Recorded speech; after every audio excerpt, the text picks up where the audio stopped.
اور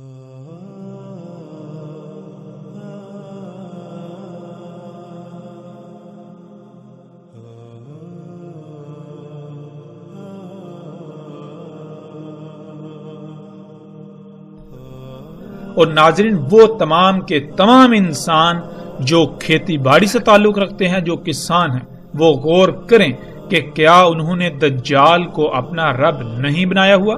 کیا وہ نباتات اگانے کے لیے، فصلیں اگانے کے لیے اللہ سبحانہ و تعالیٰ پر، جس کا اللہ نے حکم دیا، یعنی فطرت پر انحصار کرتے ہیں، فطرت پر قائم ہیں، فطرت پر توکل کرتے ہیں، یا پھر وہ فصلیں اگانے کے لیے اسی ٹیکنالوجی پر، انہی ایجادات پر توکل کرتے ہیں؟ وہ زمین سے اگانے کے لیے کھادوں پر توکل کرتے ہیں، وہ زمین سے بہتر فصل کے لیے انہی ادویات پر، انہی سپرے اور طرح طرح کے کیمیکلز پر توکل کرتے ہیں؟ کیا وہ فطرتی بیج استعمال کرتے ہیں یا پھر جنیاتی بیج، جینیٹیکلی موڈیفائیڈ بیج، بہتر اور زیادہ پیداوار کے حصول کے لالچ میں؟ تو کیا آج آپ دجال کو اپنا رب نہیں بنا چکے؟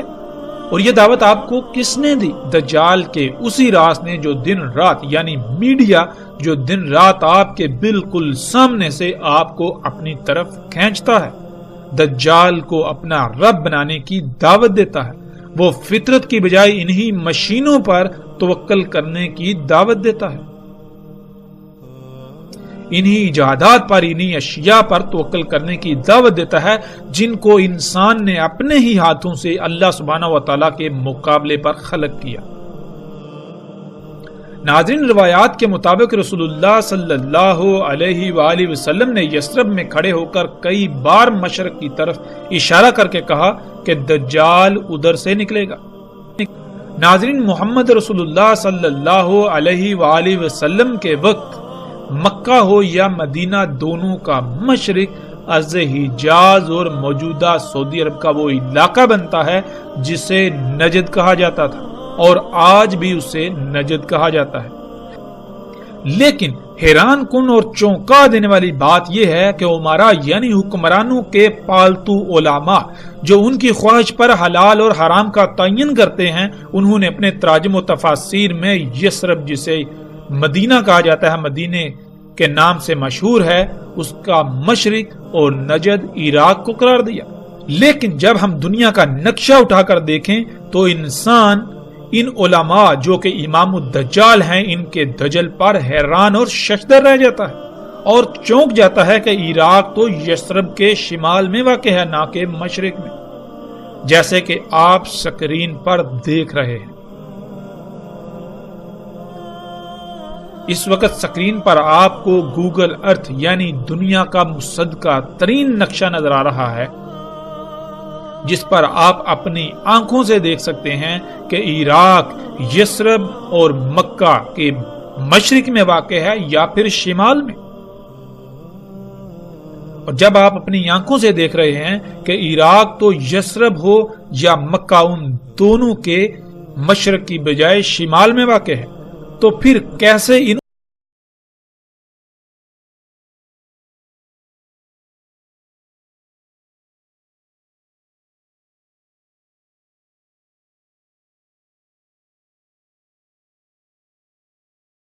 انسان ایسا نظر نہیں آیا کہ جس نے تحقیق کی ہو اور اس دنیا کے نقشے کو سامنے رکھ کر اس دجل کو چاک کیا ہو؟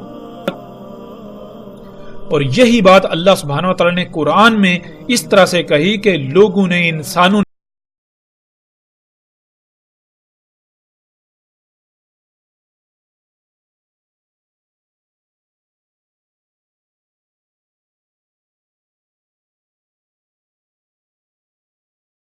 علیہ وآلہ وسلم، ایسا کیسے ہو سکتا ہے کہ کوئی اپنے ان ملاؤں کو اپنا رب بنا لے؟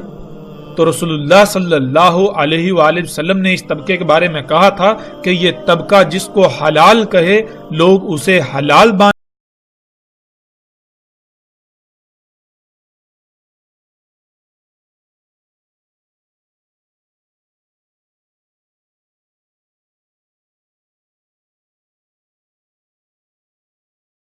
ہر لحاظ سے دینی معاملات میں، علم کے معاملات میں انہی پر انحصار اور انہی پر توکل کرتے ہیں۔ جس کو یہ حلال کہیں اس کو حلال جانتے ہیں، جس کو یہ حرام کہیں اس کو حرام جانتے ہیں۔ کوئی ایک بھی ایسا نظر نہیں آتا کہ جو غور و فکر کرے۔ اللہ سبحانہ و تعالیٰ نے قرآن میں بار بار غور و فکر کرنے کا حکم دیا۔ اللہ سبحانہ و تعالیٰ نے کہا ہم نے تمہیں آنکھیں، کان اور دل اس لیے دیے تاکہ تم ان سے غور و فکر کرو۔ جو تم ان آنکھوں سے ظاہر دیکھتے ہو، جو تم ان کانوں سے سنتے ہو، اس کے پیچھے کیا ہے، اس کے پیچھے جو بعد میں جو سامنے آئے گا اس کو پہلے جاننے کے لیے، تاکہ تم آئندہ کا لاہ عمل طے کر لو۔ دل سے غور و فکر کرو۔ اور جو لوگ غور و فکر نہیں کرتے، آنکھوں کا، کانوں کا اور دل کا اس مقصد کے لیے استعمال نہیں کرتے، جن کی آنکھیں محض صرف دیکھنے کے لیے، کان صرف سننے کے لیے اور دل صرف خون کو پمپ کرنے کے لیے ہیں، گویا کہ وہ چوپائے ہیں۔ ان کو اللہ سبحانہ و تعالیٰ نے قرآن کے ایک مقام پر چوپائے قرار دیا، دوسرے پر اندھے قرار دیا، تیسرے پر اموات قرار دیا اور چوتھے پر قبروں میں قرار دیا۔ یعنی جس مواد سے یہ وجود میں آئے، پہلے یہی میٹیریل، یہی مواد، یہی گوشت پوچھ پہلے اور چوپایوں کے وجود کا حصہ تھا، وہی مواد، وہی میٹیریل، وہی گوشت اب اس چار پائی کی صورت میں موجود ہے۔ ان میں اور اس میں کوئی فرق نہیں، اور اگر کوئی شے فرق کرتی ہے تو وہ یہی کہ غور و فکر کیا جائے۔ ناظرین، کچھ بھی ہو، جانور بھی دیکھ لیتے ہیں، جانور بھی سن لیتے ہیں، لیکن تب جب شے سامنے ہو۔ سامنے آنے سے پہلے جانور نہیں دیکھ سکتے، جانور نہیں سن سکتے، وہ سامنے آنے کے ہی محتاج ہیں۔ اور اگر انسان بھی تب ہی کسی شے کو دیکھے، تب ہی کسی شے کو سنے جب وہ سامنے آئے، تو ان میں اور انسانوں میں کیا فرق رہ جاتا ہے؟ انسان کو تو زمین پر لایا گیا تھا اس امتحان کے لیے کہ اس نے کہا تھا کہ میں زمین کا نظام چلا سکتا ہوں، میں دنیا کا نظام چلا سکتا ہوں۔ اللہ نے کہا تھا کہ نہیں، تو نہیں چلا سکتا، اگر تو نظام چلا سکتا ہے تو یہ لے، بطور امتحان چلا کر دکھا۔ اور اس زمین کا نظام چلانے کے لیے کیا فائدہ مند ہے، کیا نقصان دہ ہے، اس کو جاننے کے لیے غور و فکر کرنا ہی باقی مخلوقات سے امتیاز کرتا ہے۔ اور جب کوئی غور و فکر کرے گا ہی نہیں تو اس میں اور ان چوپایوں میں یا ان میں جو اموات ہیں کوئی فرق رہ جاتا ہے؟ ہرگز نہیں۔ لیکن سب سے حیران کن اور چونکا دینے والی لرزہ خیز بات یہ ہے کہ یہی ملا جن کو لوگ اپنے سروں پر بٹھائے ہوئے ہیں، یہ کہتے ہیں کہ تحقیق سے کام نہ لو، عقل سے نہیں بلکہ نقل سے کام لیا جائے۔ یعنی جو ہمارے آباء و اجداد نے ہمارے لیے لکھ کر چھوڑ دیا، صرف اور صرف اسی پر اکتفا کرو، اس سے آگے تم اپنی عقل نہیں دوڑا سکتے، تم غور و فکر نہیں کر سکتے۔ اگر تم غور و فکر کرو گے تو گمراہ ہو جاؤ گے، نئی نئی راہیں ایجاد کر بیٹھو گے۔ تو نعوذ باللہ، کیا اللہ سبحانہ و تعالیٰ نے جو قرآن میں یہ تمام کی تمام آیات بیان کی، ان کو نکال کر باہر پھینک دیا جائے؟ بنی اسرائیل کو اللہ سبحانہ و تعالیٰ نے کہا کہ ان کو سور اور بندر بنا دیا گیا، تو کیا وہ جسمانی ساخت ان کی تبدیل کر کے ان کو سور بندر بنایا گیا، یا پھر اللہ سبحانہ و تعالیٰ نے قرآن میں بالکل واضح کیا کہ ان پر اللہ سبحانہ و تعالیٰ نے کہا تھا کہ ہم نے تم پر حلال کیا طیبات کو، مگر انہوں نے طیبات کو چھوڑ کر خبائث کو اختیار کیا۔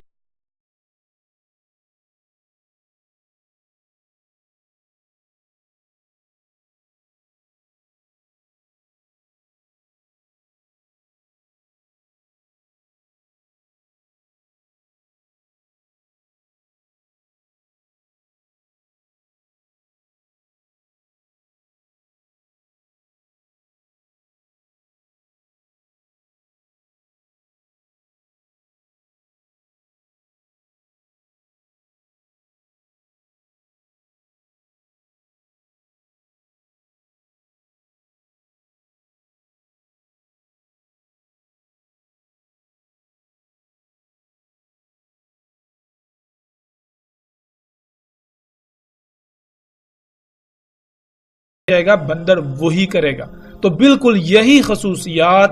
بنی اسرائیل کے اندر آ گئی تھی، نہ تو ان میں تدبر تھا اور نہ ہی ان میں تحقیق اور غور و فکر کا مادہ موجود تھا۔ وہ جیتے جاگتے انسان تو تھے، لیکن ان کی حیثیت و اہمیت سور و بندر سے بڑھ کر نہیں تھی، اور بالکل آج یہی منظر موجودہ انسانوں میں جب غور و فکر کیا جائے تو نظر آتا ہے۔ ناظرین، ہم پلٹتے ہیں واپس اپنے موضوع کی جانب۔ ناظرین جیسے جیسے ہم آگے بڑھیں گے تو آگے رسول اللہ صلی اللہ علیہ وآلہ وسلم کے ایسے الفاظ بھی آئیں گے جن میں رسول اللہ صلی اللہ علیہ وسلم نے یہ کہا تھا. روایات کے مطابق رسول اللہ صلی اللہ علیہ وآلہ وسلم نے یثرب میں کھڑے ہو کر کئی بار مشرق کی طرف اشارہ کر کے کہا کہ دجال ادھر سے نکلے گا. مکہ ہو یا مدینہ دونوں کا مشرق ارض حجاز اور موجودہ سعودی عرب کا وہ علاقہ بنتا ہے جسے نجد کہا جاتا تھا اور آج بھی نجد کہا جاتا ہے. ناظرین جیسے جیسے ہم آگے بڑھیں گے تو آگے ایسی روایات آئیں گی جن میں رسول اللہ صلی اللہ علیہ وآلہ وسلم کے ایسے الفاظ ملیں گے کہ رسول اللہ صلی اللہ علیہ وسلم نے کہا کہ دجال اس زمین سے نکلے گا جس میں اگانے کی صلاحیت رکھنے والے، زمین کو اگانے پر مجبور کرنے والے عناصر یعنی کھادیں اور کیمیکلز وغیرہ ڈالے جائیں گے. اس زمین سے جو نکلے گا یعنی جو نباتات نکلیں گی وہ دجال ہوگا. جو فصل ایسی زمین اگائے گی وہ فصل دجال ہوگی. یعنی کھاد اور کیمیکل سے اگائی جانے والی فصلوں کا ظاہری پہلو تو بہت زبردست اور دل لبا دینے والا ہوگا، لیکن اس کا دوسرا باطنی پہلو بیماریوں، خامیوں، نقائص سے بھرپور ہوگا. اور یہی تو دجال ہے. یعنی انسان ان فصلوں کو جو کہ بہت زیادہ تعداد میں بہت دل لبا دینے والی ہوں گی انہیں اپنے لیے مسیحا، اپنے لیے فائدہ مند سمجھیں گے، مگر حقیقت یہ ہوگی کہ ان فصلوں کو کھانے والے انسانوں میں طرح طرح کی بیماریاں اور طرح طرح کی مصیبتوں کا انہیں سامنا کرنا پڑے گا. انسان کے جسم میں اللہ سبحانہ وتعالیٰ کا قائم کردہ توازن بگڑ جائے گا. ظاہر ہے جب اللہ سبحانہ وتعالیٰ نے اس جسم کو خلق کیا تو اللہ سبحانہ وتعالیٰ ہی کو علم ہے کہ اس جسم میں تمام کے تمام مخلوقات کی ضروریات کیا ہیں، ان کی ضروریات کا معیار اور مقدار کیا ہے. تو جب تک ہم اللہ سبحانہ وتعالیٰ پر ہی توکل کریں گے تو تب تک ہمارے جسم کا توازن برقرار رہے گا. اور جب ہم اس پر توکل کریں گے جسے یہ علم ہی نہیں کہ اس جسم کو کیسے خلق کیا گیا، جس جسم کی پیچیدگیوں کے بارے میں علم ہی نہیں رکھتا، تو لا محالہ ہم اس جسم میں قائم توازن کو بگاڑ دیں گے جسے ہم بیماریوں کا نام دیتے ہیں. تو ناظرین آج حیران کن طور پر یثرب جسے مدینہ کہا جاتا ہے یا مکہ، ان دونوں کا مشرق جس کی طرف محمد رسول اللہ صلی اللہ علیہ وآلہ وسلم نے اشارہ کر کے کہا تھا کہ ادھر سے دجال نکلے گا، تو ان دونوں کا مشرق اس وقت اور موجودہ نجد کا خطہ بنتا ہے جسے آپ سکرین پر دیکھ رہے ہیں. ناظرین مکہ و یثرب کے مشرق میں سعودی عرب کا 2000 کلومیٹر سے زائد لمبائی پر مشتمل لاکھوں مربع کلومیٹر صحرا سرسبز و شاداب باغات میں تبدیل ہو چکا ہے. آپ کو گول دائروں میں ہزاروں کھیت نظر آئیں گے اور ہر کھیت کا قطر اوسطاً 1 کلومیٹر ہے. یہ سب اسی ٹیکنالوجی سے ممکن ہوا اور اسی کو رسول اللہ صلی اللہ علیہ وآلہ وسلم نے دجال کہا. اور جیسے ہی ہم آگے بڑھیں گے تو ہمیں رسول اللہ صلی اللہ علیہ وآلہ وسلم کے یہ الفاظ بھی ملیں گے کہ دجال عرب کے جو صحرا ہیں انہیں سرسبز و شاداب باغات میں بدل دے گا. اور یہ سب کچھ آج آپ اپنی آنکھوں سے ہوتا ہوا دیکھ رہے ہیں. سعودی عرب میں یہ لاکھوں مربع کلومیٹر پر مشتمل رقبہ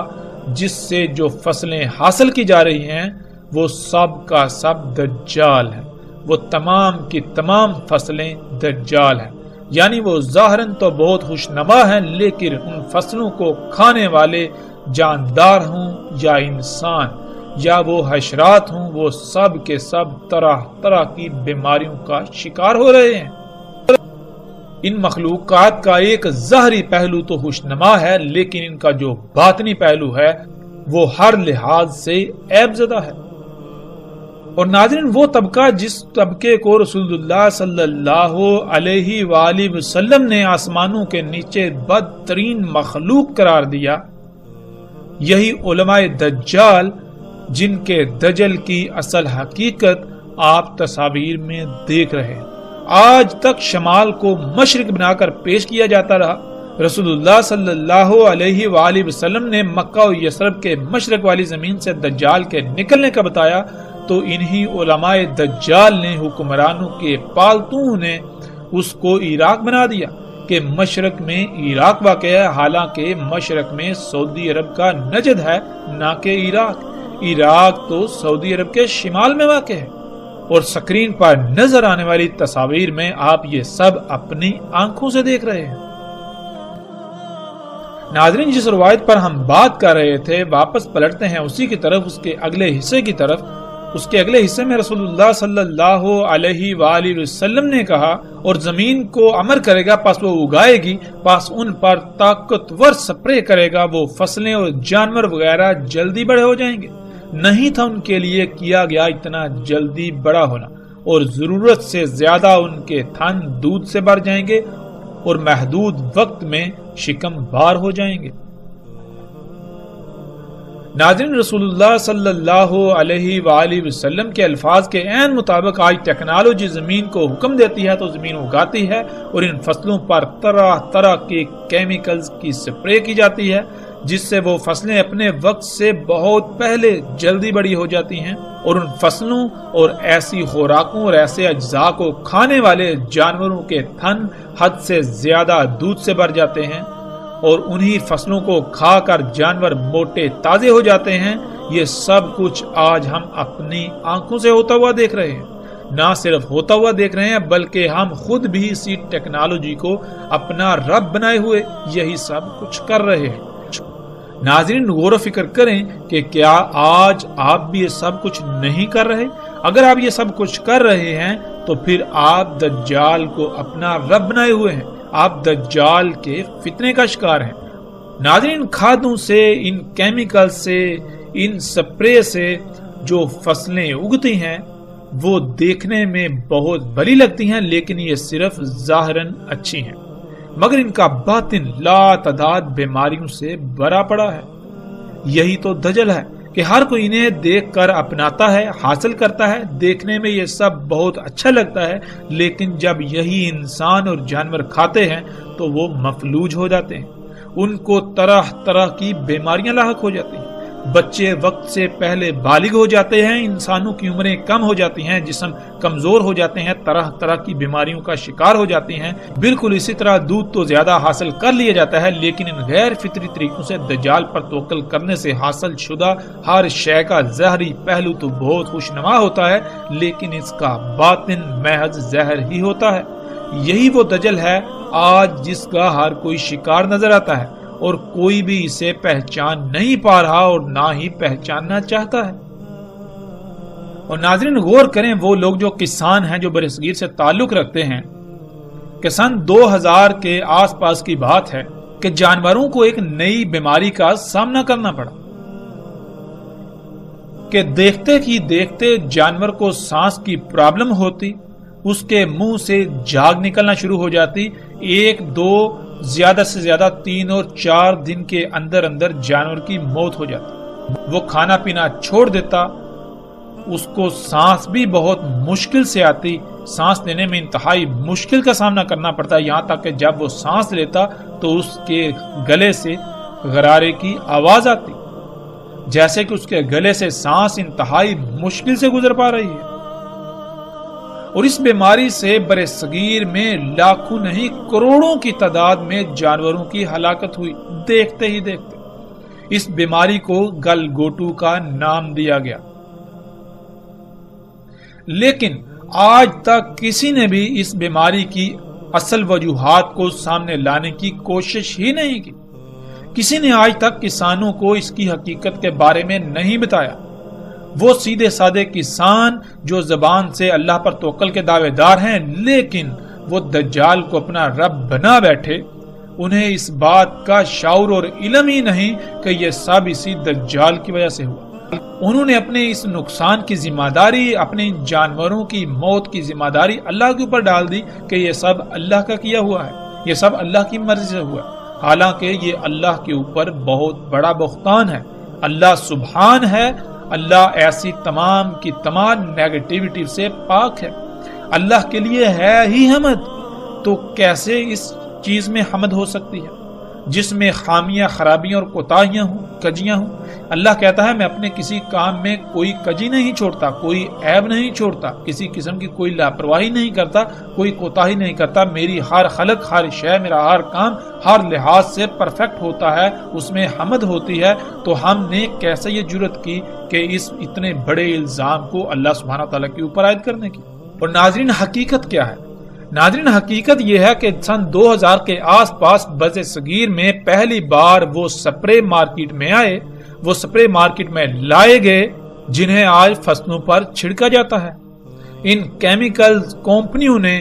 مال کو پانی کی طرح بہایا, لوگوں کو خریدا, اپنے ایجنٹوں کو حرکت میں لائے, جس سے انہوں نے دن رات ایک کر کے کسانوں کو لالچ دے کر اپنے ان سپرے, اپنے ان کیمیکلز, ادویات کو بیچا. جب کسانوں نے ان ادویات کا, ان کیمیکلز کا بذریعہ سپرے اپنی فصلوں پر استعمال کیا تو فضا زہر آلود ہو گئی. وہ زہر آلود فضا سب سے زیادہ جانوروں پر اثر انداز ہوئی. دیکھتے ہی دیکھتے لاکھوں نہیں کروڑوں کی تعداد میں جانوروں کی اموات ہونا شروع ہوئی. کسی کو علم ہی نہیں ہوتا تھا کہ ہمارے گاؤں میں, ہمارے علاقے میں کسی نے پہلی بار یہ سپرے کی ہے جس سے فضا زہر آلود ہو گئی. اس فضا میں سانس لینے کی وجہ سے ہمارے جانوروں کی یہ حالت ہے. سب اس بات سے غافل, اس پہلو سے غافل, انہیں ادویات, انہیں کیمیکلز کے حصول میں لگے رہے اور انہیں اپنی فصلوں پر بذریعہ سپرے چھڑکتے رہے, جس سے پھر شروع کے کئی سال کچھ وقت تو جانوروں کو اموات کا سامنا کرنا پڑا, لیکن بعد میں جو جانور اسی فضا میں پلے بڑھے وہ اس کے عادی ہو گئے. روایت کے اگلے حصے میں رسول اللہ صلی اللہ علیہ وآلہ وسلم نے یہ کہا, پھر آئے گا ایک قوم کے پاس, یعنی لوگوں کے پاس انہیں دعوت دے گا, پس وہ پھیر دیں گے اس پر اس کے قول کو, پس وہ لوٹ جائے گا, پس وہ بنجر ہو جائے گی, کچھ بھی نہیں آئے گا ان کے اموال میں سے ان کے ہاتھوں میں. یعنی وہ دجال کے حکم کے بغیر اگائیں گے تو کچھ بھی نہیں اگے گا, جیسے کہ زمین بنجر ہوتی. یوں ان کے اموال سے کوئی شے ان کے ہاتھ میں نہیں رہے گی. جب زمین دجال کے حکم یعنی کھادوں وغیرہ اور مصنوعی بیجوں کے بغیر کچھ اگائے گی نہیں تو پھر ظاہر ہے ان کے اموال بھی ختم ہو جائیں گے, نہ ہونے کے برابر ہو جائیں گے. انہیں دنیاوی لحاظ سے خسارے کا سامنا کرنا پڑے گا. جانور دودھ وغیرہ نہ ہونے کے برابر دیں گے, بلکہ ان کے جانور زندہ ہی بمشکل رہیں گے. ناظرین, آپ آج یہ سب اپنی آنکھوں سے دیکھ رہے ہیں کہ دجال دعوت دیتا ہے, یعنی میڈیا پر کمرشلز آتی ہیں, ایڈورٹائزمنٹس آتی ہیں, جن میں طرح طرح کے مصنوعی بیجوں کی طرف دعوت دی جاتی ہے اور زیادہ اور دل لبا دینے والی پیداوار حاصل کرنے کے لیے کھادوں کے استعمال کی طرف دعوت دی جاتی ہے, یعنی یہ کہ ٹیکنالوجی کو اپنا رب بنانے کی دعوت دی جاتی ہے. اپنی ضروریات کو پورا کرنے کے لیے, اپنی ضروریات کو وجود میں لانے کے لیے انہی مشینوں, انہی اشیاء, اسی ٹیکنالوجی پر توکل کر دیں, اسی پر انحصار کرنے کی دعوت دی جاتی ہے. اور جو لوگ اس دعوت پر ایمان لاتے ہیں, اس دعوت کو یعنی میڈیا کی ان باتوں کو تسلیم کرتے ہوئے عمل کرتے ہیں, ٹیکنالوجی کو اپنا رب بناتے ہیں, تو ان کے کھیت حد سے زیادہ پیداوار دیتے ہیں, ان کے جانور حد سے زیادہ دودھ دیتے ہیں, ان کے جانوروں کی کوکھیں محدود وقت میں بڑھ جاتی ہیں, وہ خوشحال نظر آتے ہیں. لیکن جو لوگ جان جاتے ہیں کہ یہ سب دجل ہے, بے شک دیکھنے میں یہ سب اچھا ہے, لیکن یہ صرف اور صرف فساد ہے, اس طرح حاصل کر کے جو کچھ بھی استعمال کیا جائے گا اس کا انتہائی درجے کا نقصان ہے. ہر شے ابدار ہوگی, بیماریاں بڑھیں گی, بچے معذور اور مفلوج پیدا ہوں گے, اسی طرح ہر شے میں نقائص و خرابیاں پیدا ہو جائیں گی. تو وہ لوگ ٹیکنالوجی کو رب بنانے کے بجائے فطرت پر انحصار کرتے ہوئے جب قدرتی بیج استعمال کرتے ہیں اور کھادوں کے بغیر, اس ٹیکنالوجی کے بغیر اگاتے ہیں, بارشوں پر انحصار کرتے ہیں, تو نتیجہ یہ نکلتا ہے کہ گویا ان کی زمین بنجر ہے, کچھ بھی نہیں اگتا. اور پھر ایسے حالات میں دنیا جہنم سے کم نہیں رہ جاتی. ایسے حالات میں پھر ثابت قدم رہنا انتہائی مشکل ہو جاتا ہے, اور اسی کا رسول اللہ صلی اللہ علیہ وآلہ وسلم نے حکم دیا تھا کہ اے اللہ کے غلاموں, یعنی اے وہ لوگوں جو اس وقت, اس دوران اللہ کی غلامی کر رہے ہوگے, ڈٹے رہنا, اللہ کی غلامی پر ثابت رہنا. یہ حقیقتاً ایسا فتنہ ہے کہ اس سے عظیم فتنہ کوئی اور ہو ہی نہیں سکتا۔ آج ہم اپنی آنکھوں سے دیکھ رہے ہیں کہ اکثریت نے دجال یعنی ٹیکنالوجی کو اپنا رب بنایا ہوا ہے۔ پھر اسی روایت کے اگلے حصے میں رسول اللہ صلی اللہ علیہ وآلہ وسلم نے کہا، اور امر کرے گا اس سے یعنی زمین کو اپنے ان آلات کے ذریعے جن آلات سے زمین کو پھاڑا جاتا ہے، زمین میں سوراخ نکالے جاتے ہیں،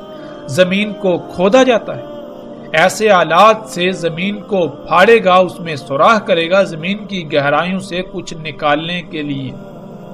ان آلات کے ساتھ زمین کو پھاڑے گا، اسے کھوکھلا کرے گا، کمزور کرے گا، پس کہا جائے گا اس کو یعنی زمین کو نکال اپنے خزانے، پس اس سے یعنی ان آلات کی مدد سے ان آلات کے پیچھے زمین اپنے خزانے ایسے نکال دے گی جیسے کھجور کی شاخیں۔ ناظرین، اسی ٹیکنالوجی کی مدد سے آج زمین کو پھاڑا جاتا ہے، یعنی زمین کو یہ امر کیا جاتا ہے کہ تو اپنے خزانے باہر نکال، اپنی وہ قیمتی ترین اشیاء جو تو نے اپنے اندر چھپا کر رکھی ہوئی ہیں ان کو باہر نکال۔ انہی مشینوں سے آج زمین کو پھاڑا جاتا ہے، اسے کھوکھلا کیا جاتا ہے۔ زمین کے خزانے اسی ٹیکنالوجی کے پیچھے بالکل اسی طرح نکلتے ہیں جیسے کہ کھجور کی شاخیں ہوں۔ ناظرین، سب سے پہلے کھجور کی شاخوں کو دیکھیں اور اس کے بعد رسول اللہ صلی اللہ علیہ وآلہ وسلم کے الفاظ کو ذہن میں رکھتے ہوئے تصاویر کو دیکھیں تو آپ چونک جائیں گے کہ کیسے رسول اللہ صلی اللہ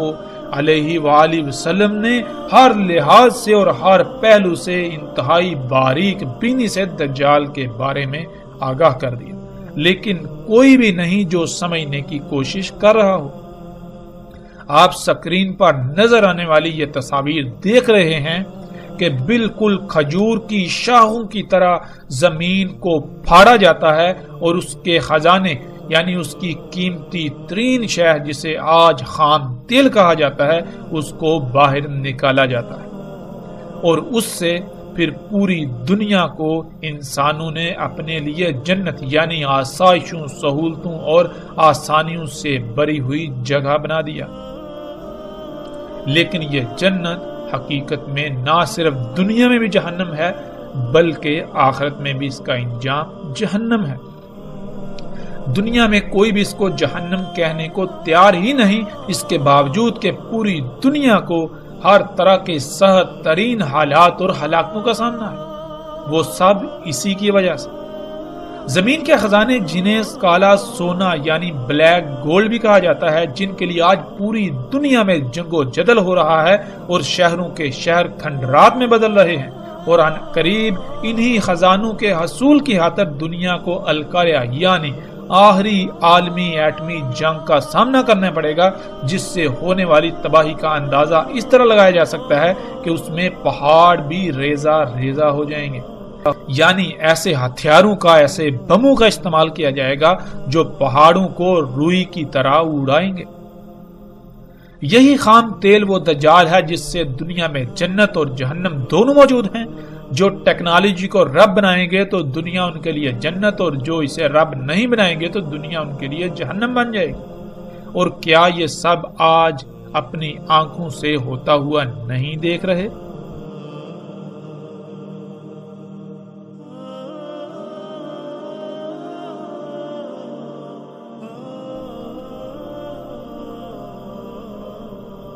بلا شک و شبہ آج ہم یہ سب اپنی آنکھوں سے ہوتا ہوا دیکھ رہے ہیں۔ اس کے باوجود اگر ہم حقائق سے آنکھیں چرانا چاہتے ہیں، آنکھیں بند کر کے انہی طرح طرح کی کہانیوں کو سننا چاہتے ہیں، انہی کو تسلیم کرنا چاہتے ہیں، محظوظ ہونا چاہتے ہیں، تو فیصلہ ہمارے ہاتھ میں ہے۔ ہم چاہیں تو آنکھوں نظر آتا حق اسے تسلیم کریں اور عملاً میدان میں اتریں، اور اگر چاہیں تو ہم حق سے آنکھیں بند کر کے دین کو قصے و کہانیوں کا نام دیتے ہوئے انہی قصے و کہانیوں سے محظوظ ہوتے رہیں، اور اس طبقے کو جو اپنے کو علماء کہلاتا ہے اسے سر پر بٹھائے ہوئے اس کو اپنا رب بنائے رہیں۔ رسول اللہ صلی اللہ علیہ وآلہ وسلم نے کہا دجال نکلے گا زمین سے مشرق سے، کہا جائے گا اسے خراسان، یعنی مشرق میں خراسان نامی زمین کے ساتھ جو علاقہ ہوگا، جو خطے ہوں گے، وہاں سے دجال نکلے گا۔ اس کی اتباع کرنے والی اقوام کے چہرے چپٹے ہوں گے، تہ دار۔ ناظرین، رسول اللہ صلی اللہ علیہ وآلہ وسلم کے الفاظ کے عین مطابق آج خراسان کی زمین کے ساتھ جو علاقے ہیں، جنہیں چین، جاپان اور تائیوان وغیرہ کہا جاتا ہے، وہی دجال یعنی ٹیکنالوجی تیار ہو کر نکل رہی ہے، اور اس کی اتباع یعنی اس کے پیچھے، ان ایجادات، اس دجال کے پیچھے جو اقوام ہیں، وہ بالکل وہی قومیں ہیں جن کے چہرے چپٹے ہیں، جیسا کہ سکرین پر نظر آنے والی تصاویر میں آپ دیکھ سکتے ہیں۔ اور آج ٹیکنالوجی کا ایک بڑا حصہ یہیں سے تیار ہو کر پوری دنیا میں پھیلتا ہے۔ یہ دجال یہیں اسی خطے میں تیار ہوتا ہے اور پھر یہیں سے پوری دنیا میں جاتا ہے۔ یہ طرح طرح کی ایجادات، یہ مشینیں، یہ انسان کے اپنے ہی ہاتھوں سے خلق کردہ اللہ کے مقابلے پر اشیاء، یہ یہیں پر خلق ہوتی ہیں، اور ان کے پیچھے یہی قومیں جن کے چہرے چپٹے ہیں، جیسے کہ تہ دار ہوں۔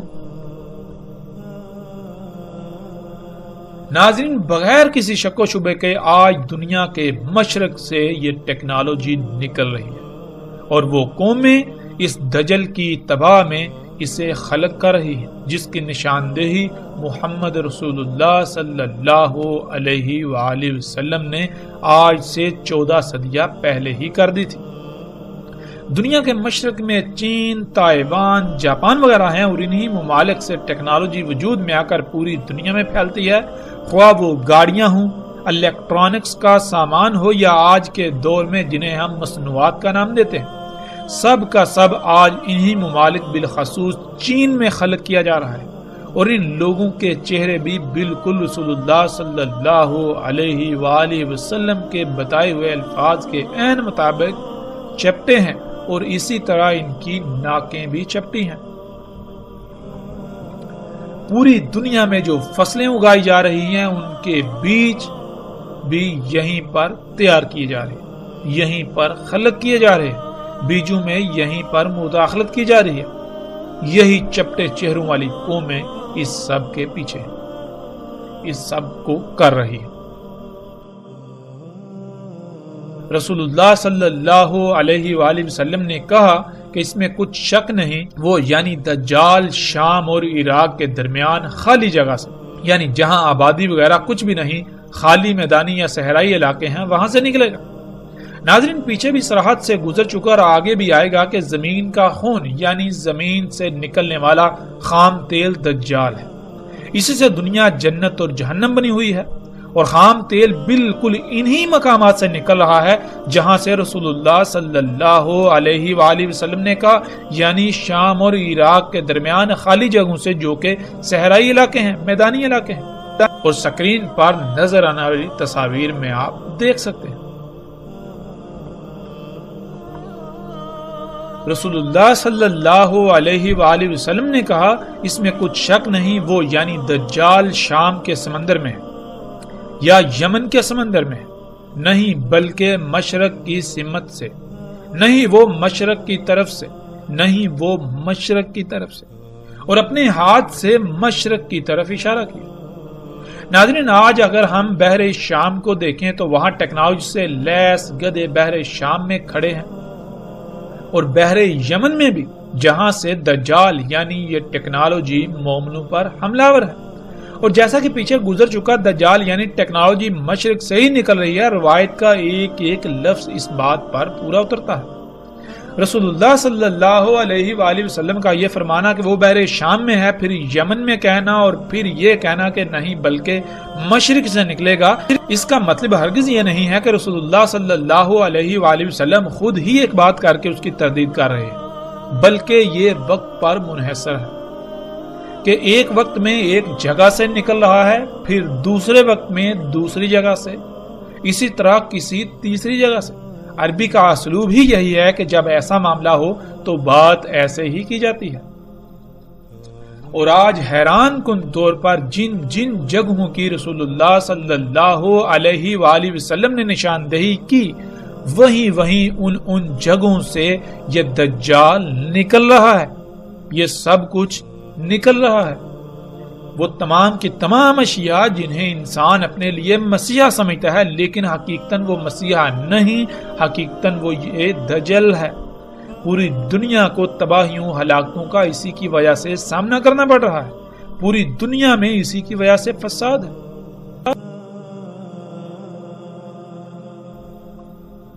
رسول اللہ صلی اللہ علیہ وآلہ وسلم نے کہا بلکہ وہ عراق کے سمندر میں ہے، نکلنے کے وقت نکلے گا، اس خطے سے، اس علاقے سے کہا جائے گا اس کو اصبہان۔ رسول اللہ صلی اللہ علیہ وآلہ وسلم نے کہا دجال نکلے گا عراق سے۔ ناظرین، روایات میں ان مقامات کے علاوہ بھی کچھ مقامات کا ذکر آیا ہے، اور جن مقامات کا ذکر آیا ہے بالکل انہی مقامات سے آج خام تیل نکل رہا ہے،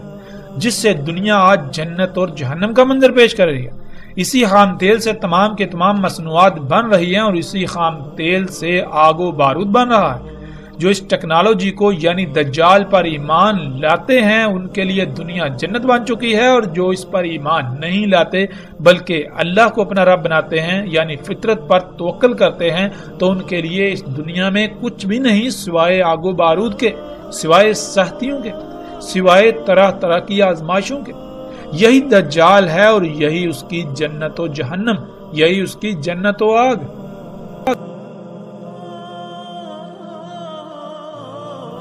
رسول اللہ صلی اللہ علیہ وآلہ وسلم نے کہا اس میں کچھ شک نہیں، ٹھیک کرے گا پیدائشی اندھے کو اور برس یعنی جزام کوڑ کے مریضوں کو، اور حیات دے گا موت کو، اور کہے گا انسانوں کو میں تمہارا رب ہوں، یعنی اپنی تمام کی تمام ضروریات کو پورا کرنے کے لیے مجھ پر ہی توکل کرو، مجھ پر ہی انحصار کرو۔ پس جس نے کہا تو میرا رب ہے، یعنی جس نے اسے اپنا رب بنایا، جس نے اپنی ضروریات کو پورا کرنے کے لیے اس پر توکل کیا، پس تحقیق یعنی بلا شک و شبہ کوئی دو رائے نہیں کہ وہ فتنے میں پڑا۔ اور جس نے کہا کہ اللہ میرا رب ہے، یعنی جس نے اپنے آپ کو فطرت پر قائم کیا، جس نے اپنی ضروریات کو پورا کرنے کے لیے فطرت پر انحصار کیا یہاں تک کہ اس کی اسی پر موت ہوئی، پس تحقیق یعنی بلا شک و شبہ یہ بات طے شدہ ہے کہ وہ بچا لیا گیا دجال کے فتنے سے، اور نہ ہی اس کے بعد اس پر کوئی فتنہ ہوگا اور نہ عذاب۔ پس رہے گا زمین میں، یعنی دجال زمین میں رہے گا جتنا اس کا رہنا اللہ کے قانون میں ہے، اور زمین پر رہنا اس کا اللہ کے قانون میں کتنا ہے، جب تک کہ عیسیٰ ابن مریم علیہ السلام نہ آ جائے۔ پھر آئیں گے عیسیٰ ابن مریم علیہ السلام مغرب سے پہلے، یعنی امت محمد کے یوم کے بالکل آخر میں، سات کے بالکل قریب، تصدیق کریں گے محمد علیہ السلام کی ایک ایک بات کی انہی کی کہی ہوئی باتوں سے، یعنی محمد علیہ السلام نے اپنی موجودگی کے وقت جس سے بھی متنبہ کیا، جو ہدایات و رہنمائی کی، جسے دجال کہا، جسے فتنہ کہا، لوگ ان سب باتوں کو بھول چکے ہوں گے اور الٹا ان ہدایات کے خلاف کر رہے ہوں گے۔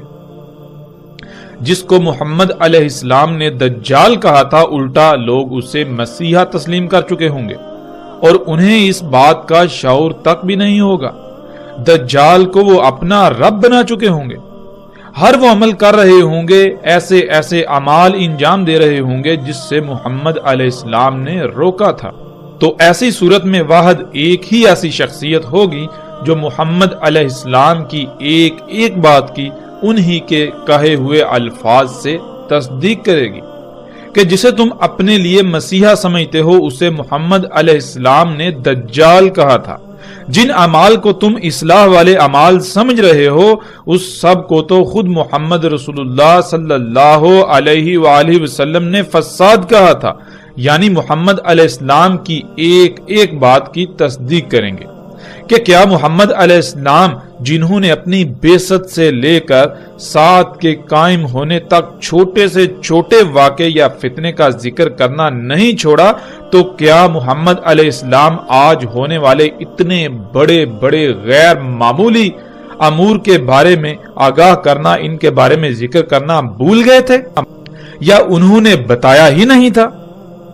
یہ غیر معمولی مشینیں، انسان کا انہی مشینوں کے ذریعے بادلوں کا برسانا، انہی مشینوں کے ذریعے پہاڑوں کو کاٹ کاٹ کر رستے بنانا، کئی کئی کلومیٹر لمبی غیر معمولی سرنگیں نکالنا، سینکڑوں کی تعداد میں انسانوں کا ایک ہی مشین پر سوار ہو کر فضا میں انتہائی تیز رفتاری سے سفر کرنا، ہر کام کا غیر معمولی حد تک تیز رفتاری کے ساتھ انجام پانا، انہی مشینوں کے ذریعے غیر معمولی درکار قوت کے حامل امور کو ایسے انجام دینا کہ جیسے خود بخود ہو رہے ہوں،